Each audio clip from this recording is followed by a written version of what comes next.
कुप्रथाओं को आगे बढ़ाने के लिए उदाहरण पेश किए गए, तो मुझे ये बताने में कोई तकलीफ नहीं कि मेरे परिवार के लोगों ने जुल्म जाति सही। इसलिए मैंने राजा राम मेघवाल जी का जिक्र किया कि उनके परिवार को चुन के नींव में चिनवा के ये किले खड़े किए गए हैं। अगर हमारा खून इन किलों में शामिल नहीं होता तो ये किले नहीं होते, ना ये किले होते, ना ही राजा महाराजा होते। लेकिन कब तक हम इन नींव में चिने जाते रहेंगे, इसका फैसला भी आपको करना। मैंने वो जो जिक्र किया वो कई सौ साल पहले का है, लेकिन आज मैं जो जिक्र कर रहा हूं वो आज का जिक्र है, पिछले 1-1.5 साल का जिक्र।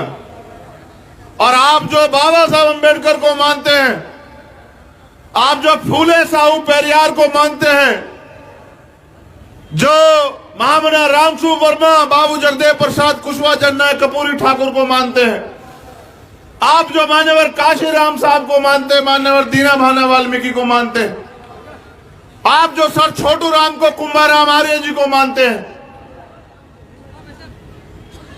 आपको आज नहीं तो कल अपनी लड़ाई अपने पैरों पर खड़े होकर लड़नी पड़ेगी। आप जानते हैं इस प्रोग्राम को कैंसिल कराने का प्रयास किया गया। जैसे हमने प्रोग्राम सामाजिक न्याय सम्मेलन दिया, यहां के मुख्यमंत्री जी को लगा कि चंद्रशेखर अब आएंगे जोधपुर में, ये आपका संभाग है, आपसे आके सवाल करेंगे, क्योंकि वो मुख्यमंत्री हैं। पहले उन्होंने जोर लगाया कि यहां से हमारा प्रोग्राम ही कैंसिल हो जाए।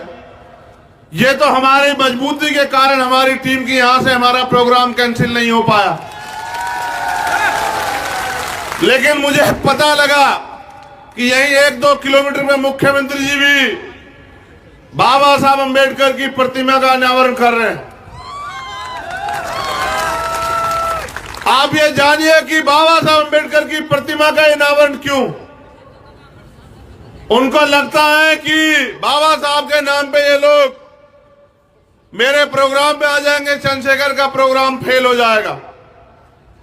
मुख्यमंत्री जी ये नहीं जानते कि अब ये लोग बेवकूफ नहीं रहे। ये एक दिन को याद नहीं रखते, पूरे 5 साल को भी याद रखते हैं जो आपने खून के आंसू रुलाए। मैं आपको इस संभाग की तरफ आकर्षित करूंगा और मैं अपने नौजवान भाइयों से कहना चाहता हूं, अगर सच्चाई और ईमानदारी आपके अंदर है, जिसके लिए आपकी पहचान है, तो जो मैं आपसे कह रहा हूं इसको अपने दिल में याद करो। जितेंद्र मेघवाल के साथ हुआ अन्याय आपको याद है या नहीं, है बताओ। अन्याय होने पर जो सरकार का रवैया था वो आपको याद है या नहीं, है बताओ। जब मैं दोबारा आया, इन्होंने जो वादे किए थे उसको पूरा नहीं किया। मैं दोबारा आया तो मुझे एयरपोर्ट पे इन्होंने उदयपुर बंद करवा दिया और हमारे सारे नेताओं को, चाहे सतपाल जी हो, अनिल जी हो, आनंद जी हो, राम लखन जी हो, तमाम सब नेताओं को बंद करवा दिया। जितेंद्र जी हो, मुकेश जी हो, सबको अरेस्ट करवा दिया। जो दिल्ली से हमारे नेता है भाटी जी, उन तब सब लोगों को अरेस्ट करा दिया। और जब मुझे यहां से इन्होंने भेजा कि हमें कुछ और मोहलत दे दो, डीएम एसएसपी वहीं उदयपुर चले गए। जितेंद्र भाई के बड़े भाई को वहां भेजा गया। मैंने इन पे भरोसा किया, लेकिन उस भरोसे का गला इस तरह से इन्होंने घोटा कि मुझसे डीएम ने कहा कि यहां पे पाली में धारा 144 लगे, 4 लोग नहीं खड़े होंगे एक साथ। और जब मैं वहां पहुंचा दिल्ली, तो मैंने देखा, अखबार मैंने पढ़ा कि उस दिन उन्होंने आरएसएस का पथ संचलन कराया पाली में, और 5000 लोग थे आरएसएस के पथ संचलन में। आप ये बताओ, आरएसएस का पथ संचलन होता है लेकिन आपके दर्द की लड़ाई को लड़ने का अधिकार आपको आपके राजस्थान में नहीं देती सरकार। आपको वो दर्द याद है या नहीं, ये पूछने के लिए मैं आज यहाँ हूं जोधपुर में। दोनों हाथ उठा के बताओ, दर्द याद है या नहीं है? आपको इंद्र मेघवाल का दर्द याद है या नहीं है? जब इंद्र मेघवाल के साथ अन्याय हुआ, मैं 3 बार यहां आया, 3 बार लौटा दिया। चौथी बार मैं 42 घंटे की यात्रा करके सड़क मार्ग से आया। पूरी पुलिस और सरकार लग गई ढूंढने में, चंद्रशेखर कहां से आएगा। जब मैं 7 बजे सुबह, उनके पिताजी बैठे हैं यहां, उनके चाचा बैठे हैं, जब मैं इनके घर पहुंच गया तब पुलिस को पता लगा कि चंद्रशेखर आ गए। तब पूरी पुलिस दौड़ पड़ी उधर और मुझसे पूछ रहे कि कहां से आए हो, रास्ता बताओ कहां से आए हो। मैंने इनसे कहा कि मुझसे क्या रास्ता पूछते हो, उन अपराधियों से रास्ता पूछो जो रास्ता रोक रोक के हमारे लोगों की हत्या कर रहे हैं। फिर उनके चाचा पे दोबारा हमला हुआ, उनके खिलाफ पंचायत हुई, उनके घर जलाने की। आजाद भारत को देखो, ये आजाद भारत का, आजाद राजस्थान के घर जलाने की, उनकी जमीन छीन लेने की, उनकी हत्या करने की धमकी दी गई और मुख्यमंत्री तमाशा देखते रहे। कार्तिक भील का परिवार यहां बैठा। मैं जब इनके लिए यहां आने का मैंने प्रयास किया तो इन्होंने मुझे गिरफ्तार करा दिया। ये मेरी बहन बैठी है यहां, कार्तिक की पत्नी, उनका बच्चा, कार्तिक का भाई। क्या जवाब दूं मैं इनको, बताओ। आप बताओ, इस सरकार के एक विधायक ने अपनी जातिगत मानसिकता के कारण कार्तिक भाई के साथ जो अन्याय किया उसके और उसके परिवार के, आप बताओ मैं उस बहन को क्या जवाब दूं। मेरे लोगों, कैसे पूछूं उसके आंसू, अभी वो रो रही थी मेरी बहन। आप बताओ मैं उसको कैसे उसको आंसू पूछूं, क्या उसको आश्वासन दूं। है कोई जवाब आपके पास? क्या कार्तिक आपका भाई नहीं था? क्या कार्तिक को जीने का अधिकार नहीं था? क्या कार्तिक को न्याय का अधिकार नहीं है राजस्थान में?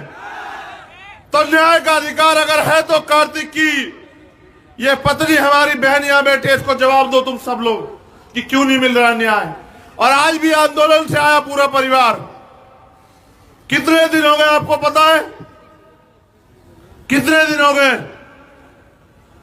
3-4 महीने से ज्यादा का दिन, यानी कि 100 दिन से ज्यादा हो गए इन लोगों को धरने में बैठे हुए। बताओ हम लोग कहां जाएं जब यहां की पुलिस, यहां का प्रशासन, यहां की सरकार न्याय नहीं देगी और सरकार के गुंडे हमारे लोगों को मारेंगे, तो हम लोग कहां जाएं न्याय मांगने के लिए? मेरे पास जवाब नहीं है कार्तिक की पत्नी को देने के लिए। उसके ये बेटे को, कितने साल का है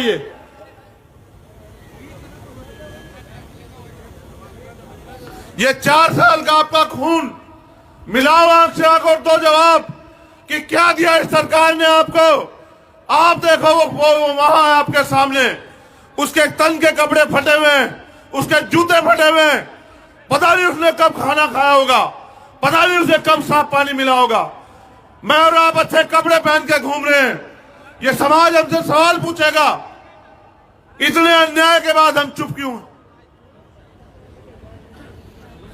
सिर्फ नारा लगाने से काम नहीं चलेगा, सिर्फ सभा करने से काम नहीं चलेगा, नीला पटका पहनने से काम नहीं चलेगा।